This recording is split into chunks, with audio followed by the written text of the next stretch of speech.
거동이 불편한 사람들을 위해 휠체어와 리프트를 갖춘 두리발 택시는 이들에겐 없어서는 안 될 교통수단입니다. 부산시는 법정 대수에도 훨씬 미치지 못하는 두리발 택시를 운영하면서도 그나마 보유하고 있는 두리발 택시의 3분의 1을 주차장에 그냥 방치하고 있는 걸로 확인됐습니다. 이만희 기자입니다. 도시철도 명륜역 공영주차장입니다. 교통약자들의 콜택시인 두리발 택시들이 줄지어 늘어서 있습니다. 한창 운행 중이어야 할 오전 11시. 그런데 운행 흔적을 찾을 수 없습니다. 한두 달 전에 출고된 새 차량들도 눈에 띄고 심지어 시트 비닐조차 뜯지 않고 그대로인 차량도 있습니다. 공영주차장 한쪽이 아예 두리발 택시 전용 장기주차 구역이 됐습니다. 이 공영주차장에 두리발 택시가 몇 대나 주차해 있는지 직접 한번 세보도록 하겠습니다.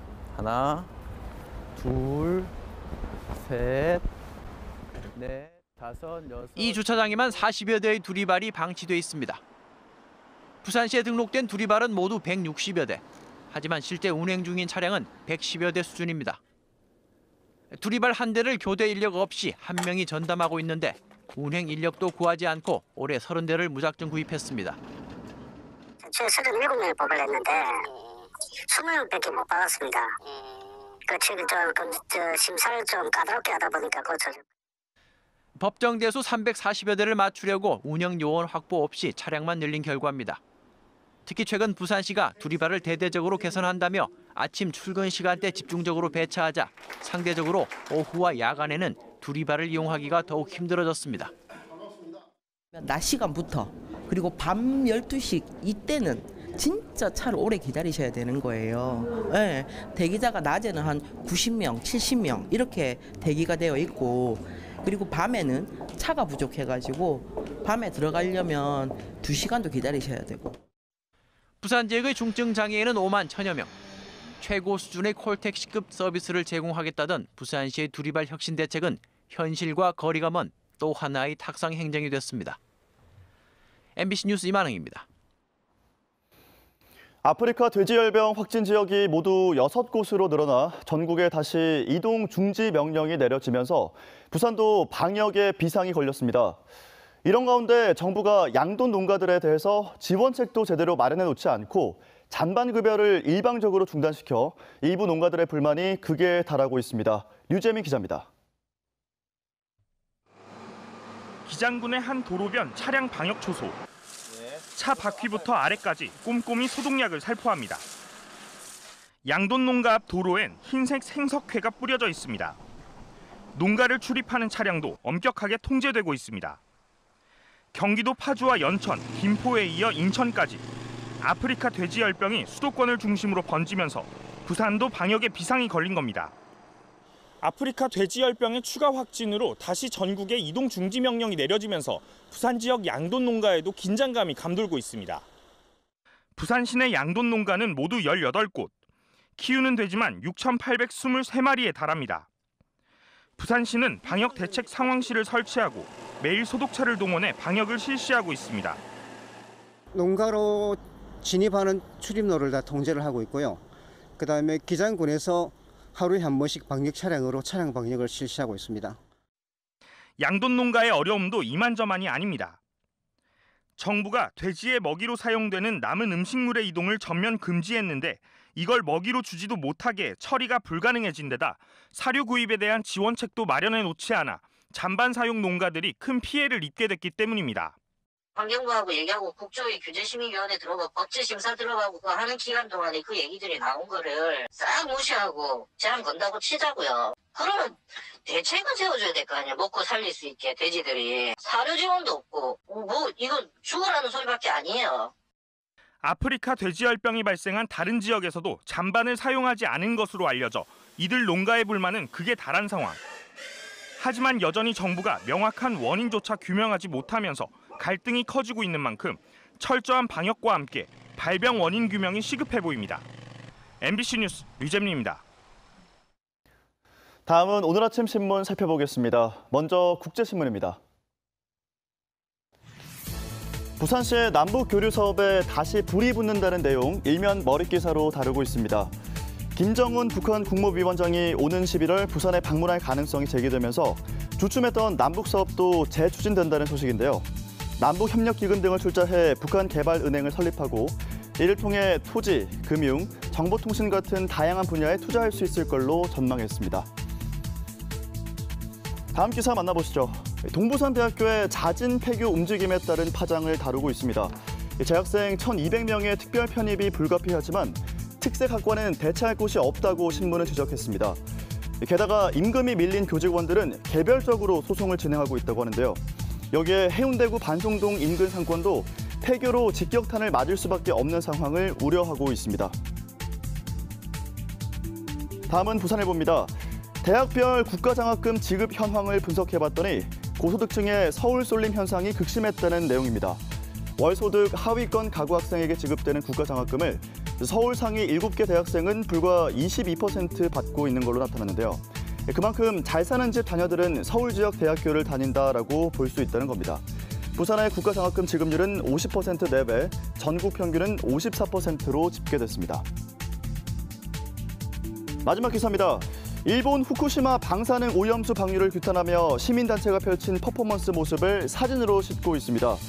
부산 지역 환경단체들은 아베 정권을 향해 방사능 정보 공개, 오염수 방류 계획 철회를 촉구했다고 전했습니다. 이들은 고준위 방사능에 오염된 물질이 바다를 떠돌다 해양 생물에 쌓이고 결국 우리 식탁에 올라오게 될 것이라고 지적했습니다. 지금까지 아침 신문 살펴봤습니다. 오늘 아침 공기는 어제보다 더 부드럽게 느껴집니다. 하늘에 구름이 많이 끼면서 밤사이 기온이 크게 떨어지진 않았는데요. 오늘 아침 부산은 어제 이 시각보다 3, 4도가량 높은 19도로 출발하고 있고요. 한낮 기온은 26도까지 올라서 활동량이 많으신 분들은 약간 덥게도 느껴지겠습니다. 위성 영상 보시면 현재 전국에 구름이 많이 지나고 있습니다. 내륙에는 안개가 짙게 낀 곳도 있는데요. 해가 뜨면서 이 안개는 서서히 사라지겠고요. 낮 동안에는 이 구름마저 걷히면서 쾌청한 하늘이 펼쳐지겠습니다. 지역별 자세한 기온 살펴보겠습니다. 오늘 아침 기온은 어제보다 높아서 쌀쌀한 기온은 좀 덜한 편입니다. 낮 최고 기온은 부산이 26도, 양산 28도, 창원은 27도로 어제보다 1도에서 3도 정도 높겠고요. 일교차는 오늘도 크게 벌어지겠습니다. 바다의 물결은 전해상에서 잔잔하게 일겠고요. 오늘부터 당분간 남해안은 천문조의 영향으로 바닷물의 높이가 높겠습니다. 내일 새벽부터 비가 내리기 시작해 일요일까지 이어지겠습니다. 곳에 따라서는 천둥 번개가 치는 곳도 있겠고요. 기온이 크게 오르지 않아서 내일과 모레는 낮 기온 24도에 그치겠습니다. 날씨였습니다. 다음은 오늘 부산에서 열릴 행사를 알아보는 투데이 부산입니다. 더불어민주당 5.6도 연구소가 오늘 부산시 소상공인 희망센터에서 부산 민생경제 활성화 방안을 모색하는 심포지엄을 갖습니다. 이번 심포지엄에서는 강현수 도시상권 재생연구소 대표가 지역상권 활성화를 위한 골목상권 르네상스를 주제로 한 발표와 토론이 이어집니다. 김영준 의원은 5.6도 연구소장으로 취임한 이후 처음으로 마련한 심포지엄 주제로 지역 경제를 잡았습니다. 2019 해양수산 취업박람회가 오늘 백스코 제2전시장에서 열립니다. 이번 박람회에는 104개의 해양수산 관련 기업 기관이 참여해 구직자 150명의 취업을 지원한다는 목표로 구직자의 이력서 정보를 분석해 합격률이 높은 기업을 추천하는 스마트 매칭을 실시합니다. 해양수산 취업박람회는 해양수산 분야 최대 규모의 행사입니다. 대상 케이블카 건설을 반대하는 범시민 대책위 발기인 대회가 오늘 오후 2시 광안리 해수욕장 만남의 광장에서 열립니다. 수영발전협의회 소속 회원 300여 명은 대상 케이블카는 광안리 경관을 해치고 교통체증을 부를 것이라고 주장하며 삼익귀치까지 거리 행진을 펼칠 계획입니다. 지금까지 투데이 부산이었습니다. 르노 삼성차가 수출 물량 감소 등의 이유로 부산 공장의 시간당 차량 생산량을 다음 달부터 대폭 줄이기로 했습니다. 인력 조정이 예상되면서 노사 갈등이 재현될 기미를 보이고 있습니다. 정은주 기자의 보도입니다. 르노 삼성차가 부산 공장의 시간당 차량 생산량을 다음 달 7일부터 줄이기로 했다고 밝혔습니다. 현재 시간당 60대인 것을 45대로 25% 대폭 축소한 겁니다. 닛산 로그의 물량 감소분 4만여 대를 비롯해 수출 물량도 대폭 줄었고 내수 물량도 매년 10% 이상 감소하면서 2교대, 시간당 60대 생산을 유지할 수 있는 연간 최소 물량인 20만 대 확보가 어렵게 됐다는 게 이유입니다. 수출 물량도 줄고 생산량도 줄이면서 인력 조정이 예상됩니다. 사측은 오는 27일까지 진행되는 희망퇴직과 생산량 축소 이후 상황을 지켜본 뒤 전환 배치 등 인력 조정 부분을 노조와 논의해 나가겠다는 입장입니다. 노조는 강력 반발하고 있습니다. 막대한 영업이익에도 근로자를 충원하기는커녕 전환 배치 등 인력 구조 조정을 회사가 일방적으로 강행하려 한다며 법원에 단체협약 금지 가처분 신청도 냈다고 밝혔습니다. 이런 가운데 어제 열린 2019 임단협 협상에서도 노사는 의견차를 좁히지 못한 것으로 알려졌습니다. 지역 경제계는 우려 속에 이 상황을 지켜보고 있습니다. 올해 닛산 로그 위탁 생산 물량이 중단되고 르노 삼성자동차 최대 이슈인 신차 XM3 수출 물량 배정이 확정되지 않은 상황에서 노사 대립이 심화된다면 회사의 존립과 지역 경제 활력 회복에도 악영향을. 지난 6월 상생 선언식을 가진 지 석 달 만에 노사 갈등이 현실화될 경우 르노차는 내년 이후에는 생산 절벽의 위기를 맞을 수도 있을 걸로 전망됩니다. MBC 뉴스 정은주입니다. 한 주간 지역 문화계의 각종 전시 관련 소식을 알아보는 문화 산책입니다. 오늘은 평양의 가장 최근 모습을 담은 외국 사진 작가의 사진전과 또 부산의 젊은 작가들을 위해 새로 마련된 전시 공간에서의 이색 전시회 소식도 알아봅니다. 정세민 기자입니다. 대동강을 사이에 두고 길 건너편 김일성 광장에서 바라본 주체사상 탑입니다. 북한이 자랑하는 현대식 건물 고려 호텔입니다. 야외 수영장을 지나가는 북한 군인들의 모습입니다. 전 세계를 돌며 주로 사회주의 도시의 사진을 전문으로 찍어온 슬로베니아 출신의 사진가 로만 베작이 시대의 고고학이라는 주제로 평양과 슬로베니아, 러시아의 여러 도시 등을 돌며 렌즈에 담아온 모습들입니다. 사진에 나타나고 있는 소재는 건축, 즉 어떻게 보면 건축 사진이라고 이야기할 수도 있지만 그 안에서 보여지고 있는 작가의 생각은 분명히 모더니즘적 인간이 만들어 놓은 흔적 자체를 사진으로 아주 정확하게 재현하고자 하는. 특히 평양 사진의 경우 2주일간 체류하면서 찍은 사진으로 최초로 공개되는 희귀한 사진들이 많아서 관람객의 관심과 눈길을 끌고 있습니다. 끈이 달린 가세 모양에서 착안한 원형 소반입니다. 스테인리스 스틸 위에 황금색 옷을 입힌 의자입니다. 우리 궁중 의상에서 비단결의 선을 고스란히 살려냈습니다. 유전자라는 것은 우리가 부모님에게 무언가를 이어받듯이 좋고 나쁨을 떠나서 자연스럽게 이어져 오는 것인데요. 이제 전통 또한 그런 존재로 생각하며 저는 그 전통 안에 있는 원석을 발견해서 현대에 적합한 그런 형태로 이끌어내는 작업을 하고 있습니다. 해운대 달맞이에 새로 문을 연 복합문화공간 레이어드 갤러리에서는 기존의 원룸 건물을 개조해 각 층과 방마다 각기 다른 작가의 특색 있는 작품들이 전시되고 있습니다. 특히 전시 공간이 부족한 지역의 젊은 작가들이 언제든 참여할 수 있는 공간으로 지역 미술계의 새로운 경향과 추이를 한 곳에서 확인할 수 있습니다. MBC 뉴스 정세민입니다.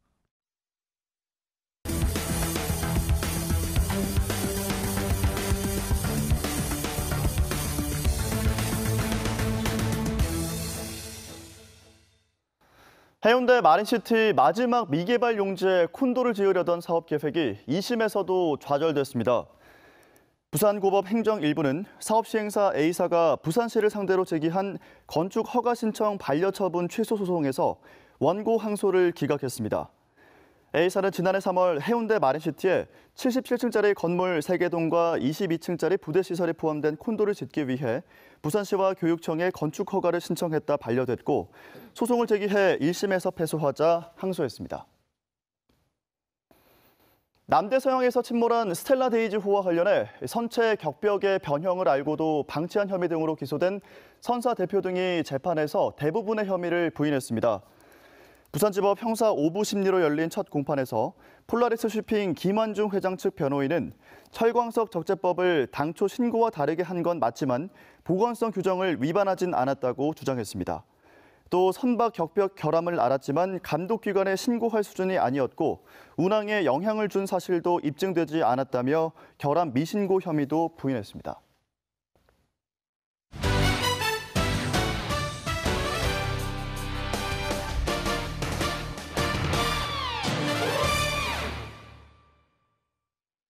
다음 주부터 전국체전이 열립니다. 올해로 어느덧 100회를 맞았는데요. 지난해 종합 12위에 그쳤던 부산 선수단은 이번 대회에선 부진을 싣고 종합 7위를 목표로 하고 있습니다. 임선우 기자입니다. 유명 인터넷 BJ 양팡, 양은지 씨가 활활 타오르는 성화를 들고 요트에 올라탑니다.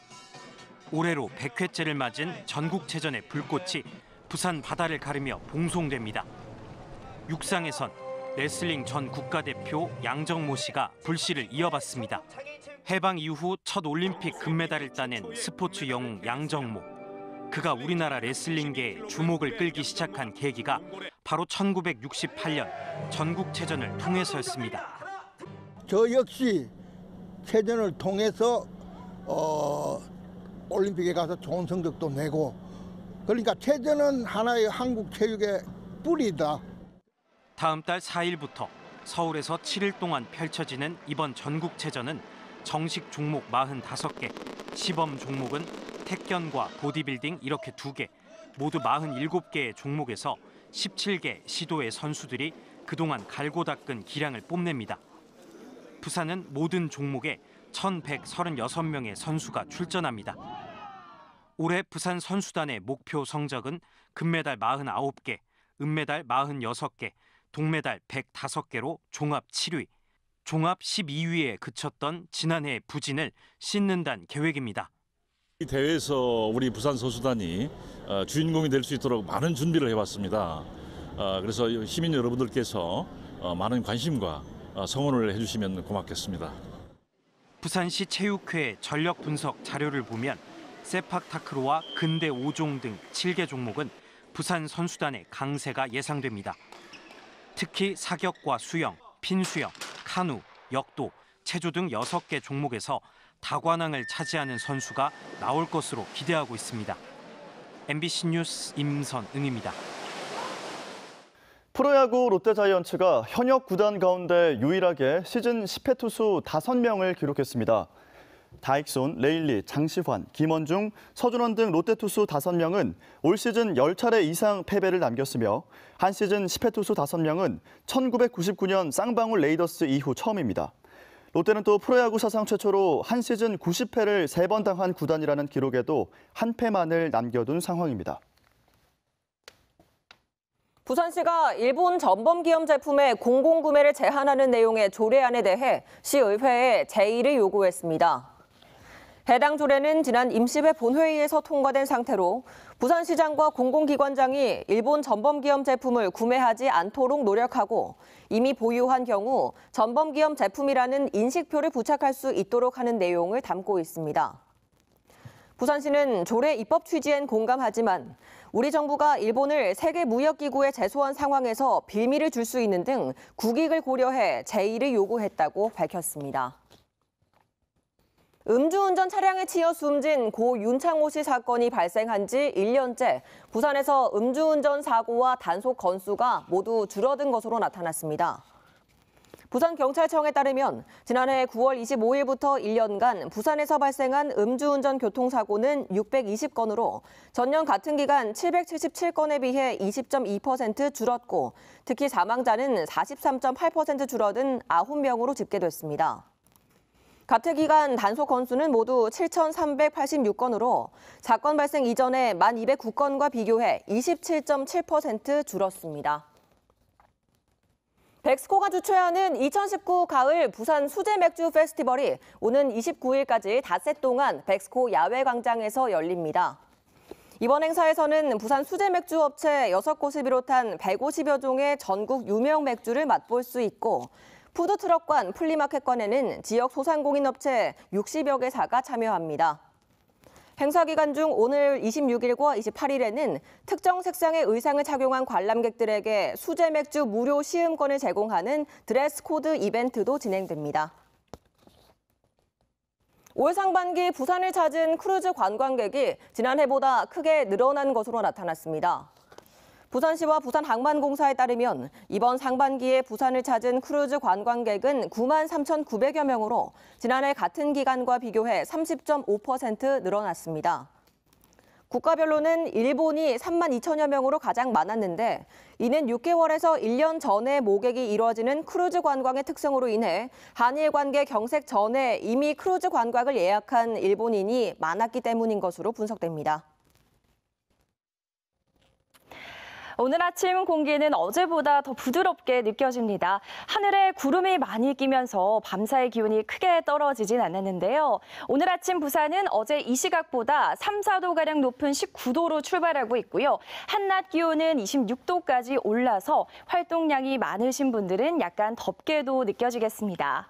위성 영상 보시면 현재 전국에 구름이 많이 지나고 있습니다. 내륙에는 안개가 짙게 낀 곳도 있는데요. 해가 뜨면서 이 안개는 서서히 사라지겠고요. 낮 동안에는 이 구름마저 거치면서 쾌청한 하늘이 펼쳐지겠습니다.